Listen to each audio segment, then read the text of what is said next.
अस्सलाम वालेकुम व्यूवर्स, कैसे हैं आप सब लोग। उम्मीद है सभी लोग खैर से होंगे। तो चलते हैं अपने नावल की आखिरी किस्त की जानिब।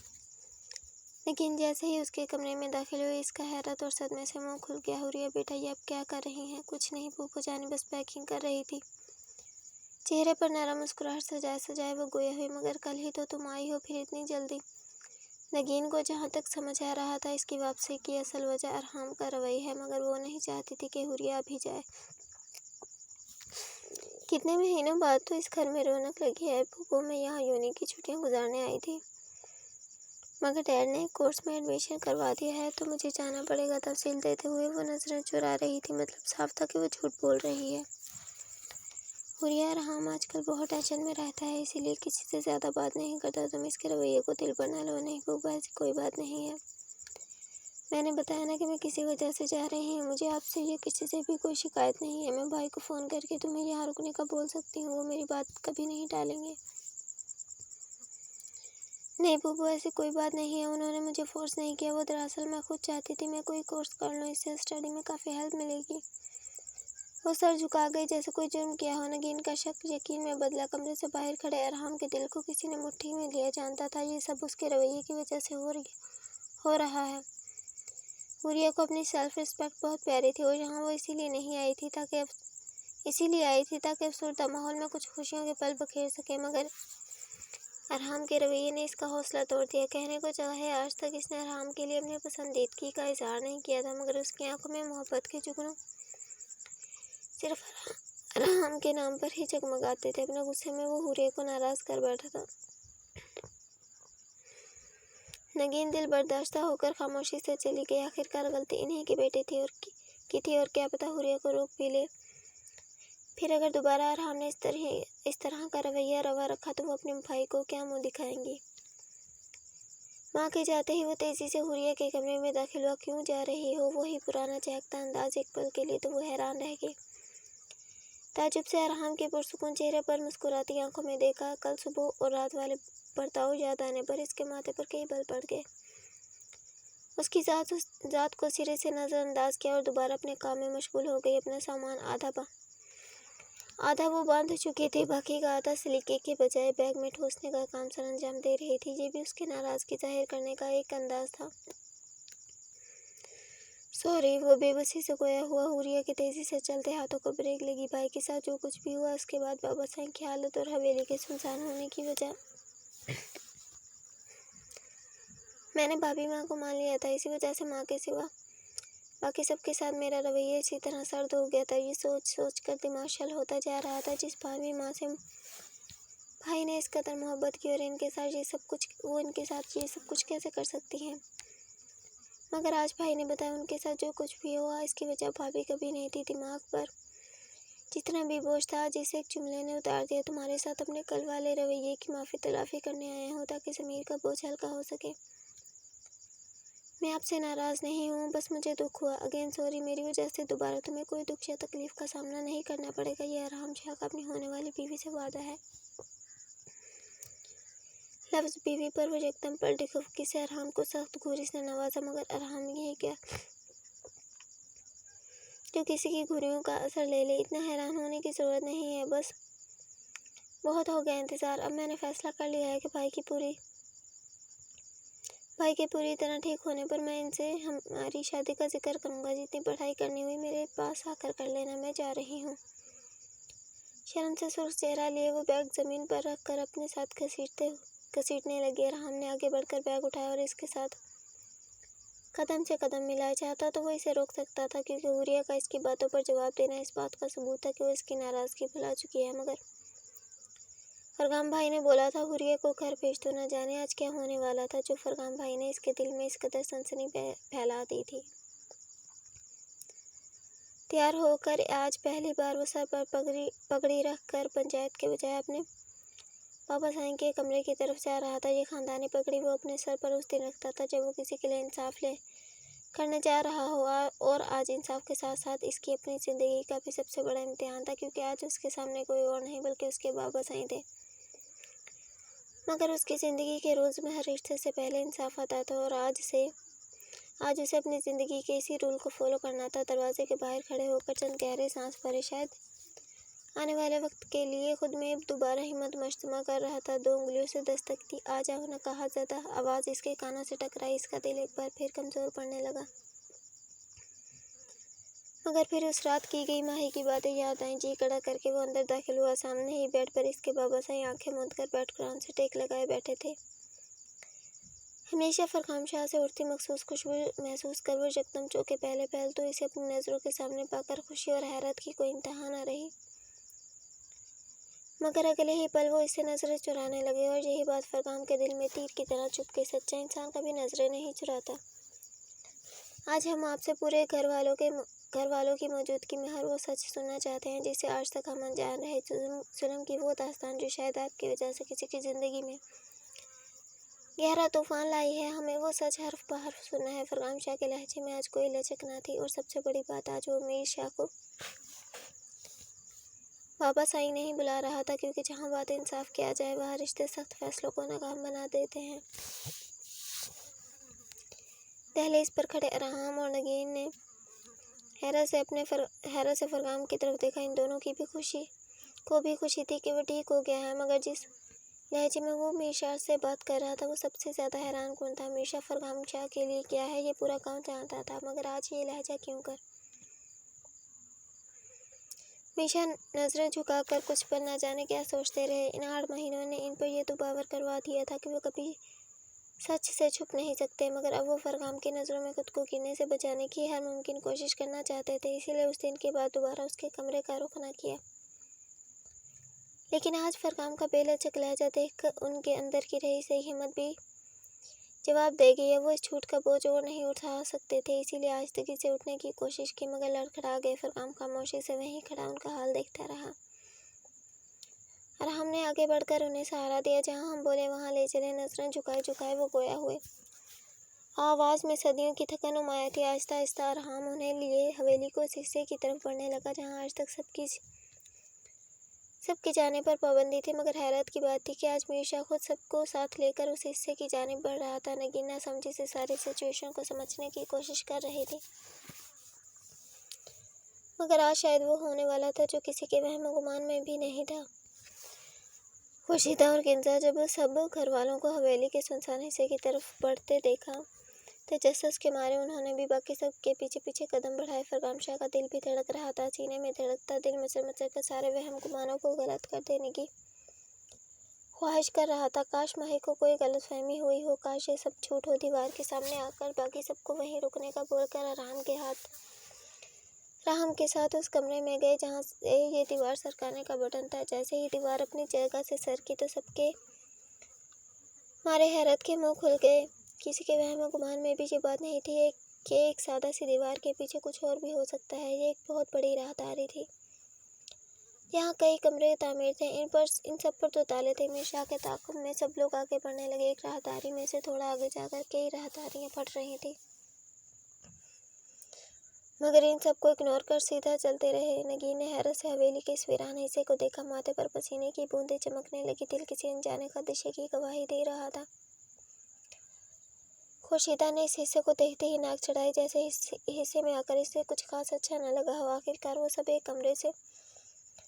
कमरे के सामने आकर रुके। दरवाज़ा खोलने की नौबत न आई, वो पहले ही खुला था। कमरा खुलते ही फरगाम ने गहरी नज़रों से एक एक चीज़ को जांचा। ये कोई हाल नुमा स्टोर था जिसका अहाता काफ़ी ज़्यादा और सामान बहुत कम था। ऐसा लग रहा था ये किसी वक्त में कोई खुला कमरा रहा होगा, लेकिन अब सामान फेंक कर इसे स्टोर रूम की शक्ल दे दी गई थी। न जाने फरगाम को क्यों लग रहा था कि वो हवेली के इस हिस्से को जानता है। दीवार पर 4 लोगों की तस्वीर लटकी थी, जिनमें से एक उसके बाबा साईं, दूसरा दिलावर खान भी था। बहुत से ऐसे लग रहा था कि वो चारों ही किसी ज़माने में बहुत गहरे दोस्त रहे होंगे, मगर जब इसने होश संभाला इसने कभी अपने बाबा साईं को दिलावर का जिक्र करते न सुना था।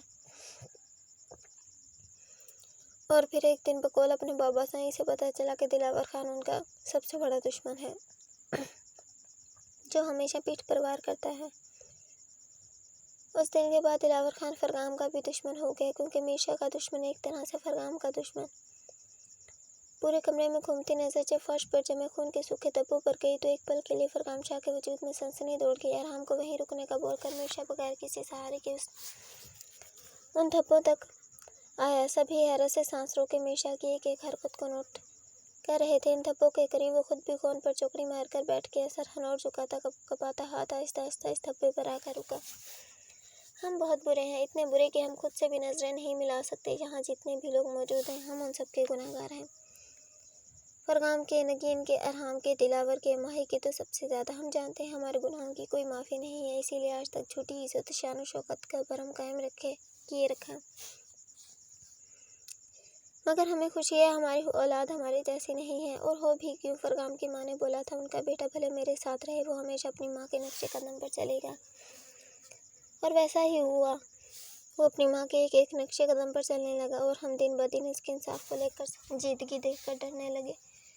और हम तो शायद कभी हमारे जैसा हो ही नहीं सकता था, क्योंकि वो बचपन से लेकर अब तक नगीन की परवरिश में रहा है।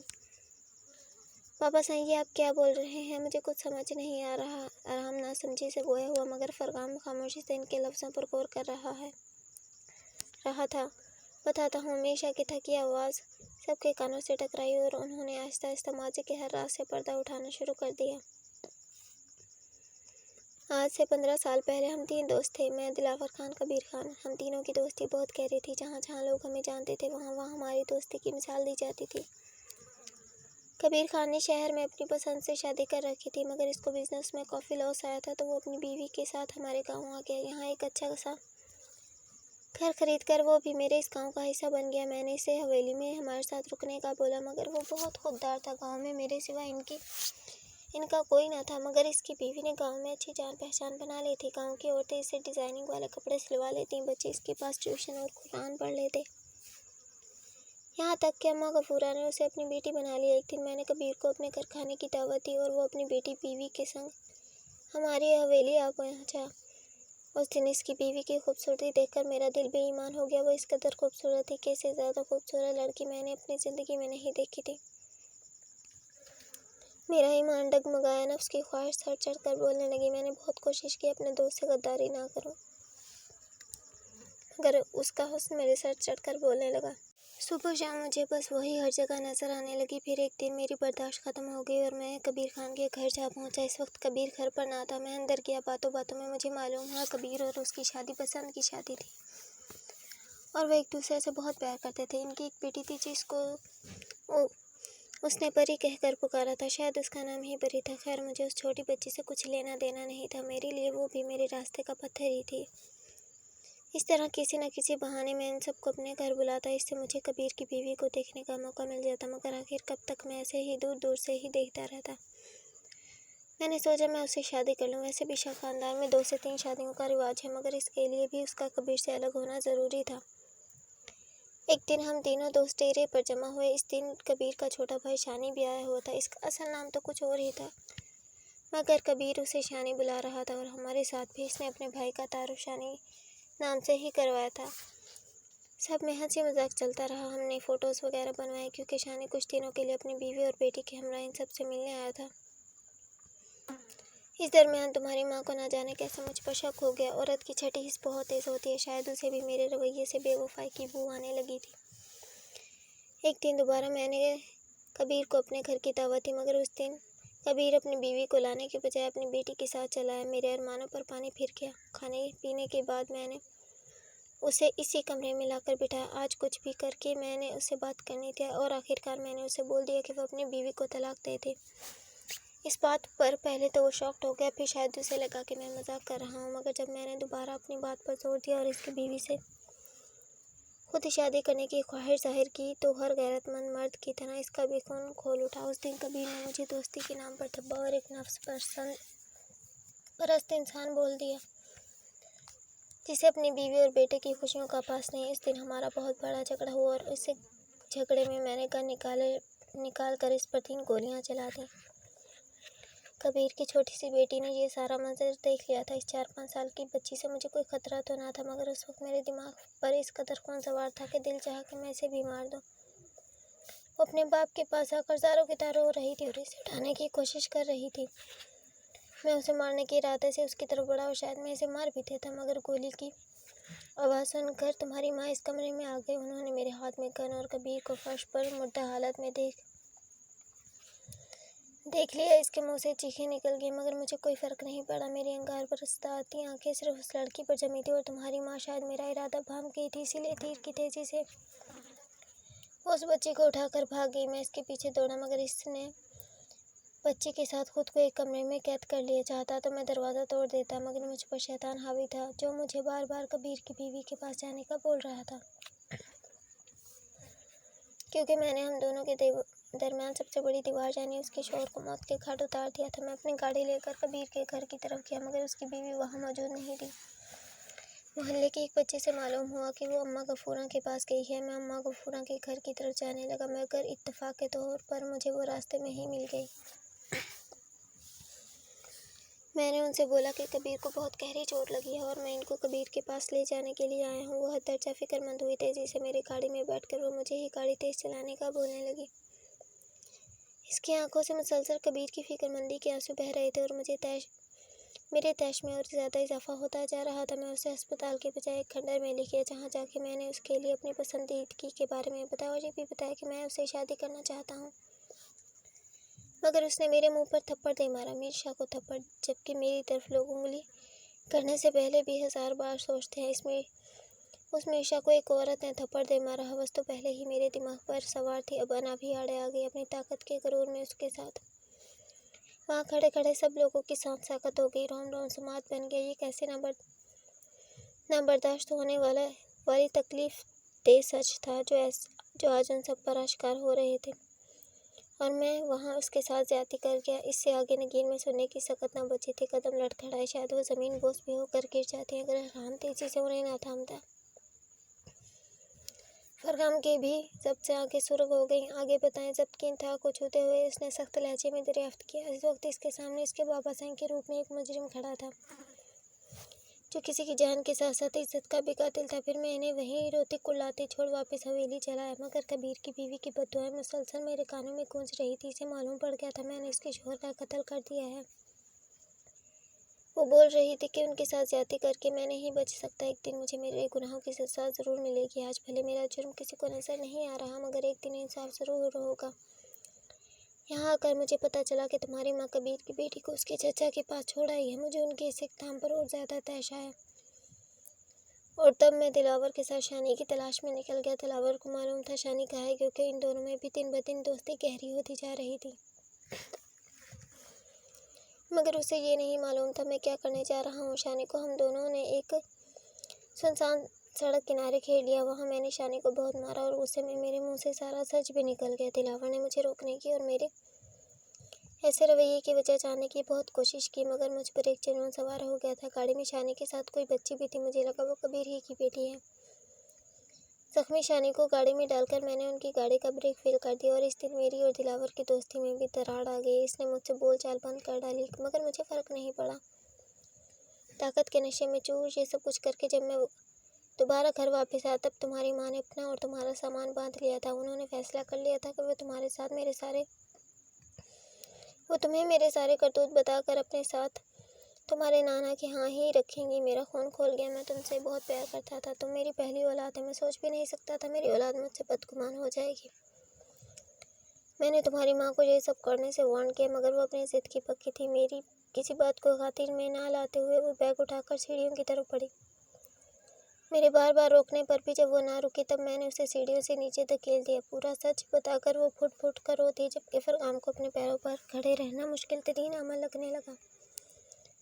सारे गांव का इंसाफ करने वाला खुद एक कातिल जाने बाप की औलाद था। आज तक इसके लिए इसके बाबा साईं ही हीरो थे, मगर आज जब से ही मानो में इनका असली चेहरा आंखों के सामने आया था, तब वो पूरे कद से अपनी ही नज़रों में गिर गया था। कमरे में फैली मौत से खामोशी को नगीन की सिसकियों ने तोड़ा। किंजा और खुर्शीदा ने एक दूसरे की तरफ आंखों में वहाँ से हट जाने का इशारा किया,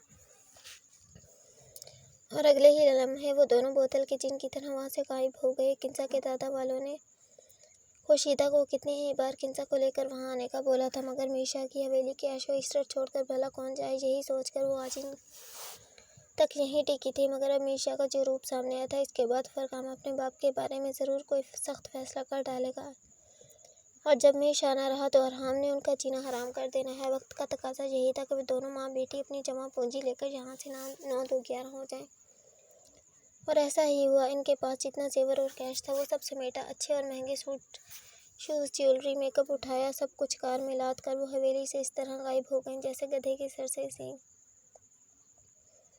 इस कमरे में मीशा को अकेला छोड़ वो सब वहाँ से चले आए। फरगाम शाह आज पूल साइड आया था, जहाँ आकर इसे हमेशा सुकून मिलता था। आज उसे मालूम हुआ इसकी माँ को इसी के बाप ने कत्ल किया था। अगर मीशा इन्हें सीढ़ियों से धक्का न देता तो आज वो भी इनके साथ होती। क्यों? वो आसमान की तरफ मुँह करके पूरी ताकत से चीखा, मगर इस क्यों का जवाब देने के लिए कोई नहीं आया। आज इसे समझ आ रहा था माही ने किस तरह इस पर गान तानने की हिम्मत कर ली थी। जिसके माँ और बाप का कातिल उसका ससुर निकले तो फिर हिम्मत आ ही जाती है। आज वो नए और कई ताज़ा जख्मों के साथ अपना छलनी दिल किए जहाँ खड़ा था। आंखों से अश्क बहना शुरू हुए तो रुकने का नाम नहीं ले रहे थे। इसने इन अश्कों को रोकने की कोशिश भी नहीं की। ये गम अपने ज़िंदगी के हीरो को एक विलन के रूप में देखने का था। इसकी माँ का कातिल उसका ही बाप। ये गम बर्दाश्त से बाहर था। सिर्फ इतना ही नहीं, वो माही के बाप, चचा और एक बच्ची का कातिल था। सबसे बढ़कर वो माही की माँ की इज्जत का गुनहगार था। आज उसे मीशा को अपना बाप सोचकर ही शर्म आ रही थी। घंटा भर रोने के बाद अब वो साकत हो गई थी। सारे अरसे में वो एक बार भी अपनी माँ के पास से नहीं उठा था। जानता था इनके दिल को आज बहुत गहरी ठेस पहुंची है। मान तो उसका भी टूटा था, मगर इस वक्त माँ को इसकी सबसे ज़्यादा ज़रूरत थी। नगीन को पानी पिलाकर वो इसके करीब घुटनों के बल बैठ गया। माँ, आप रोए मत, बस इतना सा जुमला बोल वो खामोश हो गया। कोई लफ्ज़ तसल्ली ना था। फरगाम शाह भी उनके करीब आया। आंखें इसकी भी सुर्ख हो रही थी। नगीन और अरहाम ने एक साथ इसकी तरफ देखा। जब फरगाम ने नरम मुस्कुराहट ली, इन दोनों की तरफ तसल्लीआमेज़ नज़रों से देखा।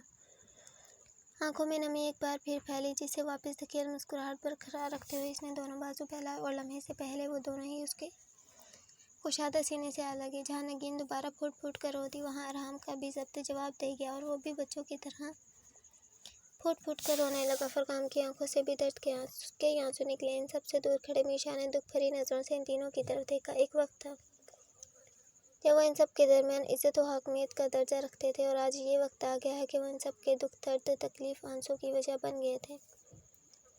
दिल में दर्द की शदीद लहर उठी। हाथ बढ़ाकर इन तीनों को अपनी तरफ मुतवज्जा करना चाहा, मगर जुबानें लफ्ज़ों का साथ देने से इनकार कर दें। इन तीनों पर नज़रें टिकाए टिकाए आंखें धीरे धीरे बंद होने लगीं और आंखों के बंद होते ही जिंदगी की लो भी बुझ गई। देखो कितनी प्यारी है। शबीर ने जब माही की बेटी लाकर माही की गोद में रखी तो हमेशा वाला जुमला दोबारा शबीर के मुंह से यकदम फिसला।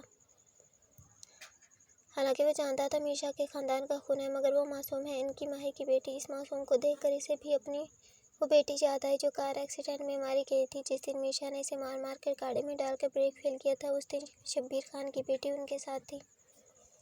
वो तो खुदा के करिश्मे के बायस बच गए थे, मगर उनकी बेटी मारी गई थी।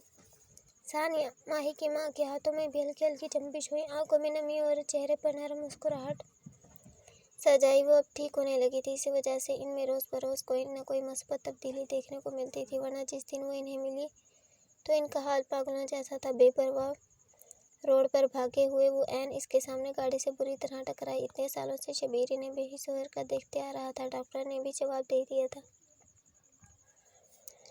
मगर जब से माही आई थी तब से उनकी हालत में हैरानकुन तब्दीलियाँ आ रही थी। और आज तो उन्होंने इस नन्ही परी की गोद में आते ही इस कदर मस्बत रिएक्शन दिया था कि एक पल के लिए शबीर का दिल खुशी से निहाल हो गया था। हौले हौले सर को जंबिश देकर सानिया ने भी इसकी मासूमियत की गवाही दी। शबीर ने दोबारा खुशी से झुककर इस नन्ही परी को उठाना चाहा, मगर ऐन इस वक्त दो काले रंग के भारी बूट इसके ऐन सामने आकर रुके। बच्ची की तरफ बड़े हाथ वापस खींचकर इसने सर उठाया ताकि सामने मौजूद हस्ती को देख सके, मगर उनके सरों पर आन खड़ी हुई थी। लेकिन जैसे ही नज़र फरगाम शाह पर पड़ी, इनका सांस खुश्क होने के साथ साथ ऊपर का सांस ऊपर और नीचे का नीचे रह गया। फरगाम शाह, सानिया ने हैरत से सामने मौजूद खूबसूरत नौजवान को देखा जो अपनी गहरी काली आंखों में अजीब सा सहर रखता था। शबीर खान को पूरी तरह इग्नोर कर एक नरम नज़र से सानिया की तरफ देखा। वाकई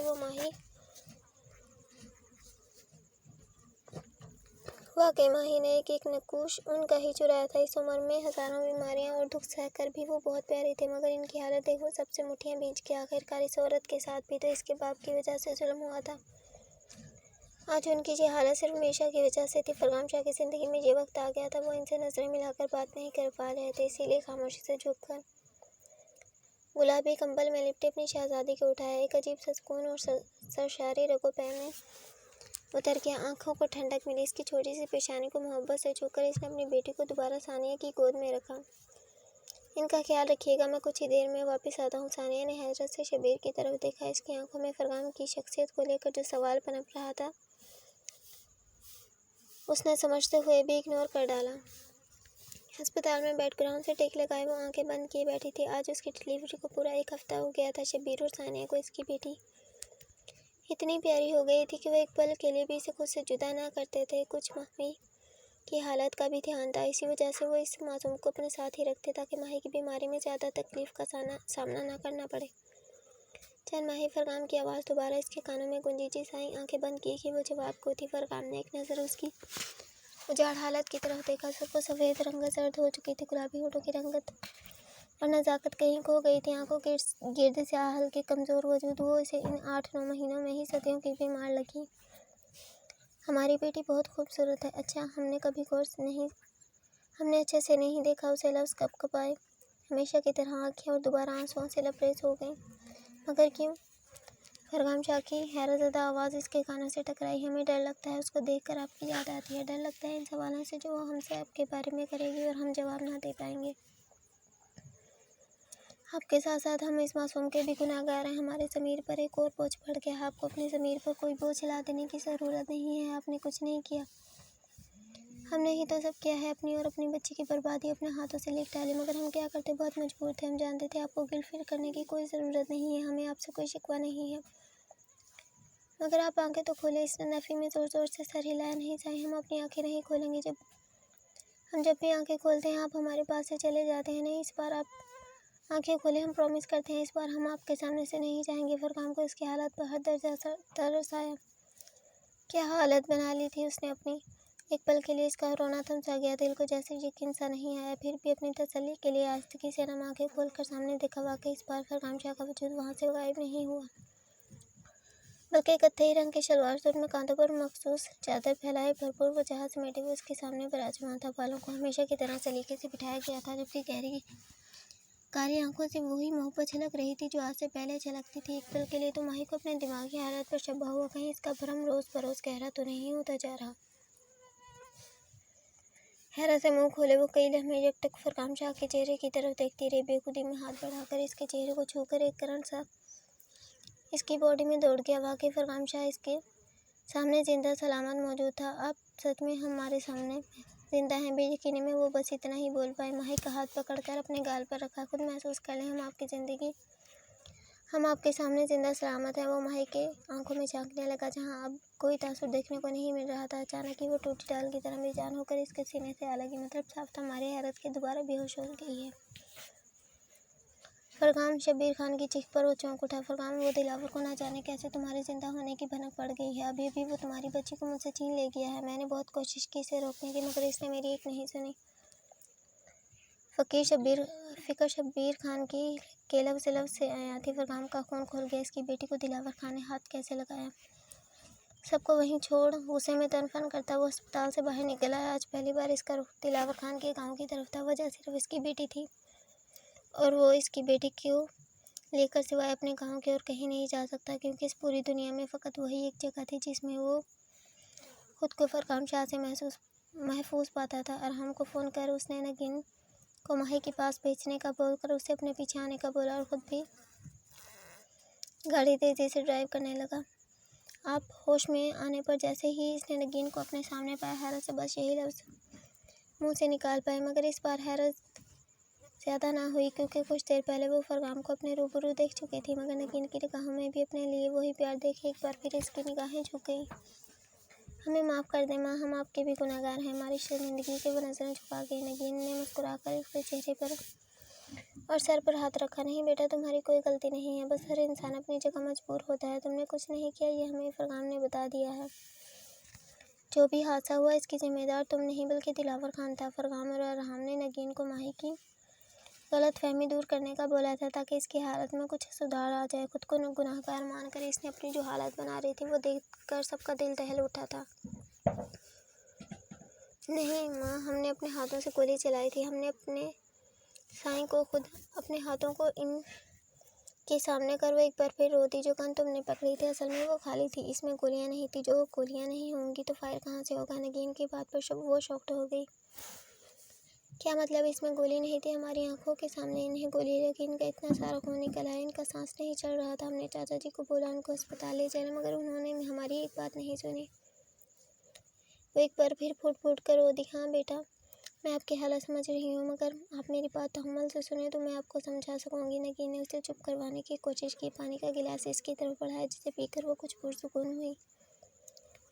जिस वक्त आपने वो गन पकड़ रखी थी उस वक्त वहाँ आपके चाचा और दिलावर खान भी मौजूद थे। गोली दिलावर खान ने चलाई थी। ये फरगाम को दिलावर खान के खास आदमी ने अच्छी पिटाई के बाद बताया है। अब आप खुद को कसूरवार ठहराना बंद करें। नगीन ने दोबारा उसे तसल्ली दी, मगर माही सच को सुनकर कुछ पलों के लिए सख्ते में आ गई। दिलावर खान, फरगाम शाह की आवाज़ दिलावर खान की हवेली में गूंजी तो नौकरान ने हैरत से मुड़ मुड़ कर हाल में देखा। आज तक सिवाय दिलावर खान के सुनसान हवेली में किसी की इस कदर बुलंद आवाज़ में बोलने की हिम्मत नहीं हुई थी। फिर ये आज कौन आ गया जिसकी आवाज़ ने हवेली की दरो दीवार हिलाकर रख दिए थे? आओ फरगाम शाह, बड़ी अच्छी किस्मत है, तुम्हारी मौत को भी धोखा दिया है। दिलावर खान जैसे इसकी ताक में ही बैठा था। दिलावर खान, तुम्हारी दुश्मनी हमसे है, इसमें हम अगर हमारी बेटी को कुछ हुआ तो तुम्हारी जान हम अपने हाथों से निकालेंगे। वो गुर्राया, मगर दिलावर खान कहका लगाकर हंसा। नहीं नहीं नहीं फरगाम शाह, मुझे तुम्हारी बेटी से कुछ लेना देना नहीं है। इसे मारकर मुझे वो सुकून नहीं मिलेगा जो तुम्हें मारकर मिलेगा। और रही तुम्हारी बेटी, दिलावर खान की इशारा करती उंगली की तरफ जो फरगाम शाह की नजरें गई तो दिल एक पल के लिए मुट्ठी में आ गया। किसी पागल से नौकरानी के हाथों में उनकी बेटी फूल से बची थी जो इससे किसी खिलौने की तरह खेल रही थी। इनकी शहजादी का रो रो कर बुरा हाल हुआ था। तड़प कर वो इसकी तरफ बढ़ने लगे ताकि वो अपनी बेटी को इस पागल औरत के हाथों से ले सके, मगर इससे पहले इसे दिलावर खान के कई आदमियों ने आन घेरा जिसके हाथ में मोटी मोटी लाठियां थी। यकीनन ये दिलावर खान का प्लान था। पहले फरगाम शाह को यहाँ आने पर मजबूर किया और फिर अपने आदमियों से इसे मरवाने की साजिश रची। फरगाम को इन आदमियों का कोई डर ना था। अगर डर था तो इस बात का, उस पागल औरत के बाद इसकी बच्ची को कोई चोट ना आ जाए। दिलावर खान, बंद करो अपना घिनौना खेल। मर्द है तो अपनी जोरों बाजू पर हमारा सामना करो। इस तरह एक मासूम बच्ची को ढाल बनाकर तुम कौन सी मर्दानगी का सबूत दे रहे हो? वो दहाड़ा। दोबारा वो किसी से तू तड़ा करके बात कर रहा था। वो कोई मासूम ही नहीं बल्कि मीर शाह के बेटे के जिगर का टुकड़ा है। फरगाम शाह की पहली औलाद, और पहली औलाद से एक बाप को किस कदर मोहब्बत होती है ये मैं बहुत अच्छे से जानता हूँ। एक पल के लिए दिलावर खान के लहजे में नमी उतर आई। तेरे बाप ने सिर्फ तेरी खातिर मेरे मासूम बच्चे को मौत के घाट उतार दिया। बहुत इंसाफ करते फिरते हो ना फरगाम शाह। तो बताओ मेरे बेटे के कत्ल की तलाफी कैसे होगी? वो दोबारा दहाड़ा। देखो दिलावर, तुम्हारे बेटे की मौत का मुझे बहुत दुख है। मैं माजरत ख्वाह हूँ, तुम्हारा गुस्सा भी जायज़ है, मगर हम दोबारा कहना चाहेंगे इसमें हमारी बेटी का कोई कसूर नहीं है। तुमने इसे बिला वजह इन सब में घसीटा है। फरगाम के मसलहत से समझाने पर वो तंजिया हंसा। फरगाम शाह, कोई भी दुख तकलीफ तब तक कोई महसूस नहीं कर सकता जब तक वो तकलीफ अपने वजूद पर न सहले। तुम्हारे बाप ने मेरा जिक्र छलनी किया और तुम अफसोस जता रहे हो। मैं चाहता हूँ अफसोस नहीं मातम हो। शाह खानदान का एक एक फर्द हर वक्त मातम का ना होकर बयान करता रहे जैसे मैं करता हूँ। इस सुनसान हवेली की दरो दीवार मेरे बेटे की मौत पर रोज़ मातम करते हैं। इस तरह शाह हवेली में भी सन्नाटा दौड़ना चाहिए। वहाँ की दरो दीवार भी शाह खानदान की बर्बादी पर बयान करे, तब मेरे दिल को सुकून मिलेगा। फरगाम जान बूझकर दिलावर खान को बातों में लगा कर भड़का रहा था ताकि कुछ पल के लिए उसके आदमी कुछ ना कर सके। तब तक आराम भी पुलिस फोर्स लेकर यहाँ आ जाएगा। दिलावर खान, तुम्हारी ये ख्वाहिश ही रह जाएगी। अगर तुम में हिम्मत है तो इन सब के बजाय तुम खुद आकर मुझसे लड़ो। एक नज़र अपनी बेटी की तरफ टिकाए टिकाए वो दिलावर खान को भी बातों में उलझाए था, मगर दिलावर खान की ज़ेरिक नज़रों से इसकी ये चाल छुप ना सकी। बेवकूफ़ लगता हूँ मैं तुम्हें। चलो रे, सभी से तब तक मारो जब तक इसकी एक एक हड्डी ना टूट जाए। जब इसकी चीखें इस हवेली में गूंजेंगी तब मेरे बेटे की रूह को सुकून मिलेगा। उस वक्त इस पागल औरत ने बच्ची के शदीद रोने के बाद गुस्से में आकर खुद से दूर उछाल दिया। अपने सामने बढ़ते दो आदमियों को जोर से परे धकेल वो अपने बच्चे की तरफ भागा ताकि उसे ज़मीन पर गिरने से बचा सके। दिलावर खान का कहकहा लगाकर हंसा और इस वक्त हवा में फायर की आवाज़ गूंजी जिसे सुनते ही दिलावर खान की उसान खता हो गई। गोली की आवाज़ पर बाकी सब में भगदड़ मच गई। बाजी इस तरह पलट जाएगी ऐसा तो इसने सोचा भी नहीं था। अपनी बच्ची को ज़मीन होने से चंद फुट की दूरी पर ही फरगाम ने थाम लिया था। बेतहाशा रो रोकर इस मासूम की आवाज़ बैठ गई थी। चेहरा सुर्ख लाल हो गया था। फरगाम ने उसे सीने से लगाकर पुरसुकून करवाने के साथ साथ खुद को भी इसके सलामत होने का यकीन दिलाया। पुलिस ने तमाम आदमियों के साथ दिलावर को बेखेरे में ले लिया था। सारी सिचुएशन कंट्रोल में देखकर हमने सुख का सांस लिया। मतलब वो ऐन वक्त पर पहुंच गया था। नहीं, मैं इसे नहीं छोड़ूंगा। दिलावर खान पुलिस की गिरफ्त में छटपटाए। कांस्टेबल की तरफ मानी खींच नजरों से देखते हुए इसने धमकी दी। कांस्टेबल ने चोरी से गन दिलावर खान को पकड़ाई। जिसे थामते इसने वो गन बाकी सब पर तान ली। सूरत हाल देख बाकी सब ने सदमे से इस कांस्टेबल की तरफ देखा जो नजरें झुकाए खड़ा था। शायद वो दिलावर खान का आदमी था। गन का रुख फरगाम शाह की तरफ किया, मगर इससे पहले ही वो फरगाम शाह पर गोली चलाता। इंस्पेक्टर ने बड़ी होशियारी और बरक रफ्तारी से गोली चलाई जो सीधा दिलावर खान के सीने में बेबस हो गई। गन दिलावर खान के हाथ से छूटकर ज़मीन पर गिरी। कुछ सेकंडों में वो खुद भी धड़ाम से बेजान होकर ज़मीन बोस हो गया था। बाकी सबका सीने में अटका सांस बहाल हुआ। एक भारी सांस खारिज कर फरगाम ने अपनी बोलती बेटी की तरफ देखा जो इस सारे तमाशे से बेखबर बड़ी बड़ी आंखों से अपने डैड को घूरने में मसरूफ थे। इसकी सदा पर फरगाम और अरहाम दोनों के चेहरे एकदम खिल गए। बाबा की जान। फरगाम इसकी पेशानी पर झुका चाचू की परी। अरहाम ने इसके सॉफ्ट गालों को नरमाई से छूकर महसूस किया और बच्चों की तरह खुश होने लगा। अरहाम पुलिस की कार्रवाई जब पूरी हो जाए तो दिलावर खान के कफन दफन की सारी जिम्मेदारी हम निभाएंगे। जो भी हो इसकी दुश्मनी बेजाना थी। अपनी औलाद को खोने का दुख कोई बाप बर्दाश्त नहीं कर सकता। अरहाम ने इस बात में सर हिलाया। फरगाम शाह के फैसले पर हामी भर के वो खामोशी से इस बात में सर हिला गया। हम उनके साथ कैसे जाएंगी माँ? आज वो अपनी माँ के पास इनके पैरों में बैठी थी। सानिया खामोश साकित अनजान नज़रों से इसकी तरफ मुसलसल देख रही थी। भले हम उनसे बहुत ज़्यादा प्यार करते हैं, मगर आपका क्या? अगर हम उनके साथ चले गए तो हम आप सब से नज़रें मिलाने के काबिल नहीं रहेंगे। वो अपनी बेबसी पर रोती। एक तरफ माँ और दूसरी तरफ मोहब्बत करने वाला शौहर और बेटी का बाप। सानिया की नज़रों में सवालिया तासुर उभरा। शायद वो इसकी बातों का असल मकसद जानने की कोशिश कर रही थी। तभी वहाँ फरगाम शाह उनके करीब चला आया। एक नज़र आंसुओं से लबरेज इस माही की तरफ देखा, दूसरी नज़र सानिया की तरफ जो किसी कश्मकश का शिकार लग रही थी। मजबूत कदम उठाता वो इनकी तरफ बढ़ा। माही उठकर अपनी माँ से दूर चंद कदम के फासले पर जा खड़ी हुई। फरगाम ने एक खामोश नज़र सर झुकाए खड़ी माही की तरफ देखा और फिर खुद भी इस जगह बैठ गया जहाँ चंद पहले माही बैठी थी। इसे देखकर सानिया की नज़रों में फिर सवाल उभरा, जिसे समझकर फरगाम शाह ने लब खींच लिए। चंद पल गहरी खामोशी की नज़र हो गई। जब इसने सर उठाकर दोबारा सानिया की तरफ देखा तो आंखें जब्त के मारे लाल हो रही थीं। आप जानना चाहती हैं हम कौन हैं? सानिया की नज़रें एकटक इस पर अटकी हुई थीं। वो बोल तो ना सकती थी, मगर इसकी आंखों में पनपते सवाल इंसान बखूबी पढ़ सकता था। हम मीशा के बेटे फरगाम शाह हैं। अपना तारुफ एक जानी और कातिल के साथ मुंसलिक होने पर वो मुठ्ठियाँ भींच कर रह गया, मगर ये कुदरत का कानून और एक ऐसा सच था जिससे वो चाह कर भी पीछा नहीं छुड़ा सकता था। वो हमेशा से नफरत करे या ना करे, मगर ये हकीकत कभी नहीं बदलनी थी कि वो इसका बाप है। मीशा के नाम पर सानिया के चेहरे पर खौफ और राज के तासुरात उभरे, जिसे देखकर फरगाम और माही का दिल कट के रह गया। फिक्र न करें, अब वो इस दुनिया में नहीं है। इनकी मौत हो गई है इसकी बात पर जहाँ सानिया कुछ शांत हो गई, वहीं माही का हैरत की जाती से मुँह खुल गया।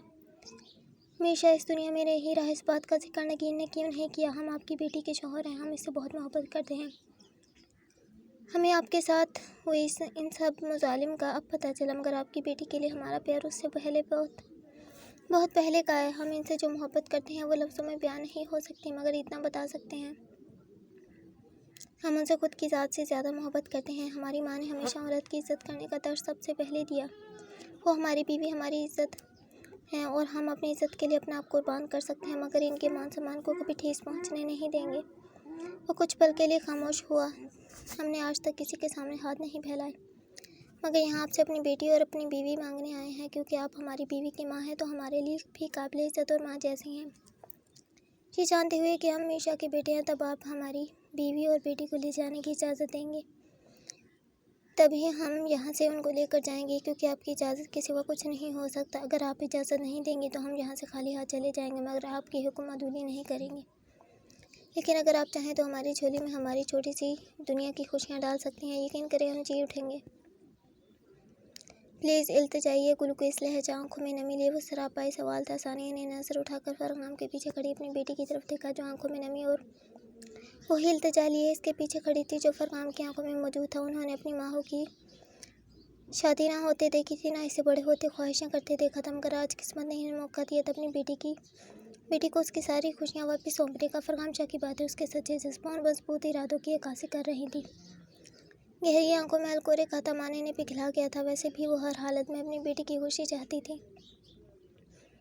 माही की आंसुओं से लबरेज आंखें देख इनकी आंखों में भी आंसू आ गए। फटते जज्बात से हाथ कँप-कँपाए, जिसे देखकर फरगाम शाह ने तेजी से उनके कमजोर हाथों को अपने हाथों में ले लिया। अब उसकी आंखों में सवाल था, एक तड़प थी ये जानने की कि आखिरकार वो बोलना क्या चाहती हैं। उन्होंने क्या फैसला किया होगा इसकी ज़िंदगी का। आंसुओं से लबरेज आंखें लिए उसने बारी बारी माही और फरगाम शाह की तरफ देखा। अपने हाथों से फरगाम शाह के हाथों पर दबाव डाला और हल्की सी जंबिश कर धन को देकर आंखों के इशारे से माही को अपने पास बुलाया। इनका इशारा माही को तेज़ी से इनके करीब लाया। फरगाम के बराबर बैठ उसने भी अपनी माँ के एक हाथ अपने दोनों हाथों में रखा। सानिया ने एक नज़र दोनों की तरफ देखा। वाकई वो दोनों एक दूसरे के साथ ही मुकम्मल लगते थे। ज़्यादा तो नहीं, मगर जितना वो इन दोनों के हाथों पर दबाव डालकर अपनी रजामंदी इन दोनों के गोशे गुजार कर सकती थी, कर दी। आंसुओं से लबरेज नज़रों ने मोहब्बत लुटाती नज़रों से इन दोनों की तरफ देखा। मुस्कुराकर जब उन्होंने सर को इस बात में जंबिश थी, इस वक्त फरगाम का रुका सांस बेबहाल हो गया। माही की आंखों से भी तशक्कुर के आंसू निकल आए और वो अपनी माँ के हाथों में सर रखकर फुट फुट कर रो दी। आज शबीर खुश तो ना था, मगर उसके ज़मीर को सुकून था। वो कभी भी माही की खुशियों को आग लगाकर खुद पर और सानिया पर हुए जुल्म की तलाफी नहीं चाहता था। अब भी शायद वो अपनी भाभी के फैसले की खिलाफ वर्जी करता कि वो माही को फरगाम के साथ जाने ना दे, मगर अब तो नामुमकिन सा रहा था। तो वो किसको दर पाएंगे, किसको एहसास दिलाएंगे। इसने बहुत जुल्म ढाया है। वैसे भी जब से इन्हें यह मालूम हुआ था कि मीशा के पूरे ख़ानदान को इसकी सच्चाई पता चल गई है और अब हवेली में मीशा का नाम भी नहीं लिया जाता, तो वो खामोश हो गए। एक इंसान के लिए इससे बड़ी सज़ा क्या होगी कि आखिरी वक्त में उसकी औलाद बीवी उससे नफरत करने लगी है। मरने के बाद इसका कोई नाम भी लेना पसंद नहीं करता। सारी ज़िंदगी झूठी ही सही, मगर इज़्ज़त की ज़िंदगी जीकर आखिरी वक्त में वो हर एक के दिल से गिरकर अपनों की नफरत का मरतकब बन गया था। इसीलिए वो खामोश हो गया। दुनिया में न सही, मगर आखिरत में मीशा के जुल्मों का इंसाफ ज़रूर होगा। कहते हैं वक्त गुजर जाता है कि इंसान एक दूसरे पर हुई जुल्म ज़्यादती के वाक़यात को भूल जाता है, मगर वो खुदा कभी नहीं भूलता, जो एक इंसान को 72 माहों से ज़्यादा प्यार करता है। वो अपने बंदों पर हुई ज़्यादती कभी नहीं भूलता। और अब शब्बीर खान ने इंसाफ की सारी डोरें खुदा के हवाले कर दी थी। अपना सामान बांधते हुए वो वक्फे से माही को सानिया के अद्वियात और खाने पीने के बारे में हदायत दे रहा था। आज वो वापस अमेरिका जा रहा था। अब यहाँ रुकने की कोई वजह नहीं बची थी जिसकी वजह से वो एक भी दिन यहाँ रुकता। फरगाम शाह ने सानिया को अपनी माँ के दर्जे पर तस्लीम कर अपने साथ शाह हवेली ले जाने का फ़ैसला किया।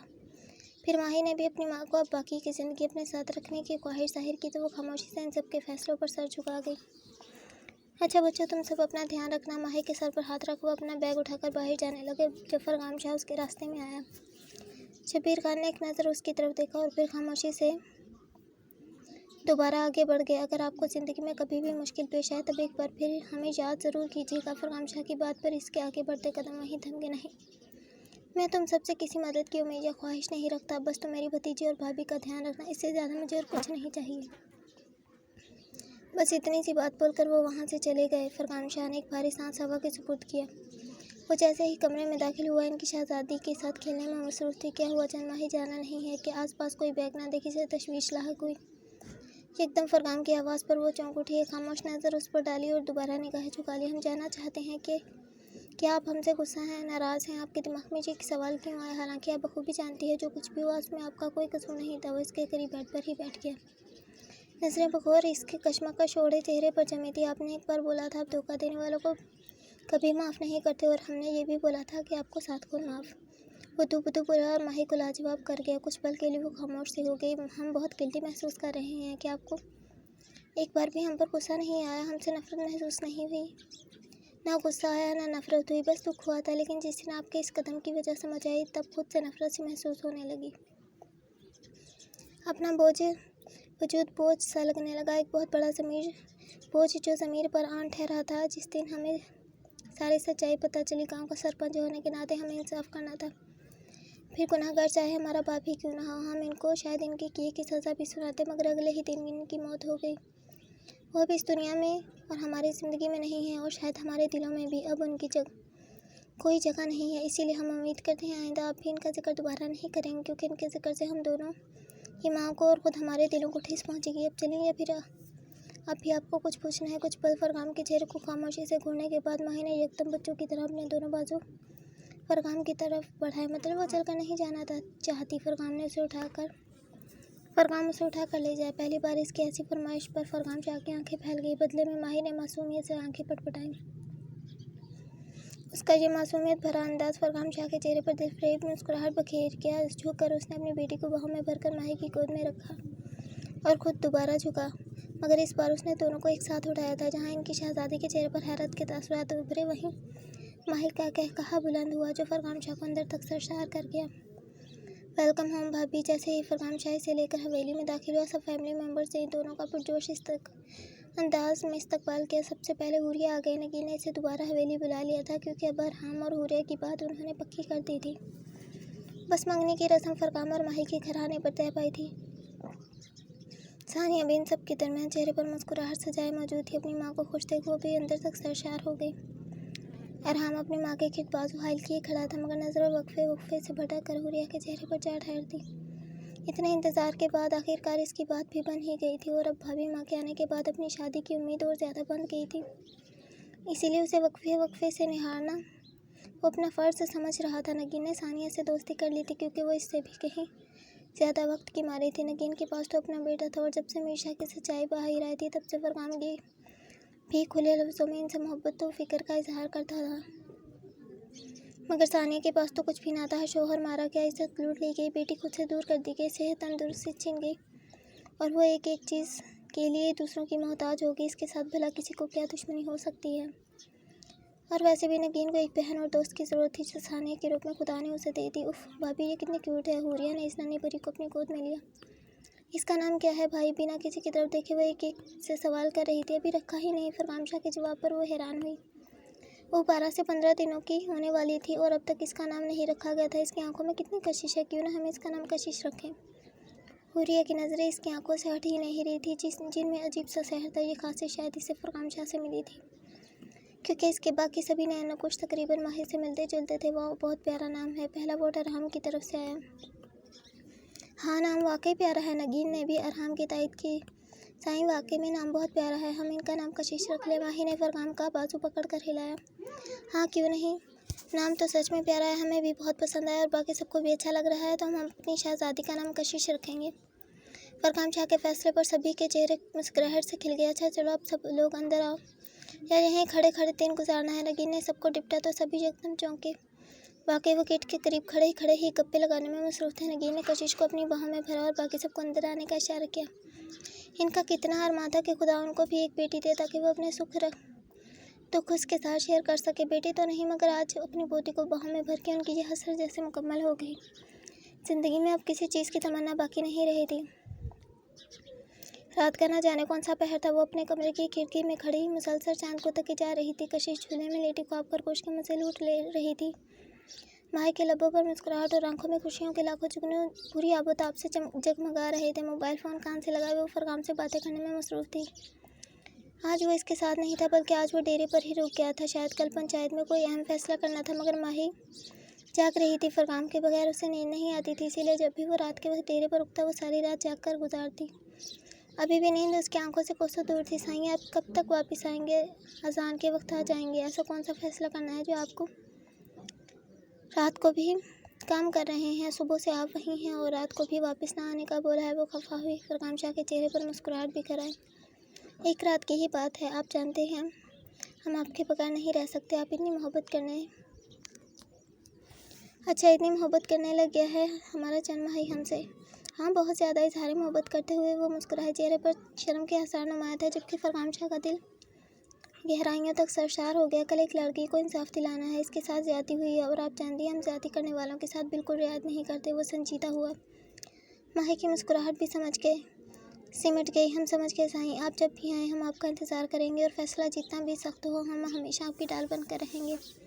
माही ने अपनी तरफ से इसका हौसला बढ़ाने की मुकम्मल कोशिश की। फरगाम शाह मुस्कुराया। वो धीरे धीरे बहादुर बन रही थी। इसकी ढाल और ताकत बनने की हर मुमकिन कोशिश करती जिसमें किसी हद तक वो कामयाब भी हो रही थी। दोनों खामोश हो गए मगर धड़कनें दोनों की एक ही ताल पर धड़क रही थी। फैसला ही ऐसा था जिसके आगे हर जज्बा सर्द पड़ गया था। वो इज्जत और कत्ल के फैसले और भी ज़्यादा सख्त करता था क्योंकि खुदा ने इसकी झोली में एक बेटी डाल दी थी। कहते हैं कि माँ बाप का किया औलाद भुगतती है, इसीलिए वो हर एक की इज्जत की हिफाजत और इंसाफ करके अपनी बेटी का रोशन मुकद्दर लिखने की कोशिश में कोशा था। मीशा ने भले सारी ज़िंदगी इज्जत के साथ जी है मगर इसकी मौत के बाद कोई इसका जिक्र भी नहीं करना चाहता। मरते वक्त लोग माफ़ी तलाफ़ी करते हैं मगर उसको ना माफ़ी मिली ना तलाफ़ी का मौका। उल्टा मौत के बाद भी वो अपने अजीज़ों की नफ़रत का मरतकब ठहरा। यही ज़िंदगी है, इंसान जो बोता है वही काटता है। हमेशा की सही सज़ा शायद खुदा ने तजवीज़ की थी, इसीलिए शायद खुदा ने इसके कर्मों की सज़ा इसकी औलाद को नहीं दी। मोहब्बत को मंजिल मिल गई थी। नगीन और सानिया के मुकद्दर में वक्त ने के खसारे लिखे थे मगर नेक औलाद किसी नेमत से कम नहीं थी और इन दोनों को खुदा ने नेक और मोहब्बत करने वाली औलाद से नवाजा था। Sai I love you. Speaker से माही की आवाज़ उभरी और फरगान शाह के संजीदा चेहरे पर मुस्कुराहट बखेर गई। अरहम और हुरिया कहाँ हैं? इनकी आइसक्रीम पार्टी चल रही है और हमारी आई लव यू का जवाब दे। इसका कफ़ा कफ़ा अंदाज़ फरगान शाह को कहका लगाने पर मजबूर कर गया। हमारे बच्चों की जन्नत, हमारे दिल की धड़कन, हमारे सांसों की माला, आँखों की ठंडक, दिल की राहत, हमारे जीने की वजह। हम आपसे खुद से भी ज़्यादा मोहब्बत करते हैं। भरपूर इज़हार इश्क पर वो निहाल हो गए। सच्ची साईं मुझी जन्मा ही दो बुद्धू जवाब आने पर दोनों एक साथ मुस्कुराए। आज उदास चांद भी खुश था। ज़िंदगी में खुशियों की मिकदार बढ़ गई थी और वो सभी खुदा के शुक्रगुजार थे।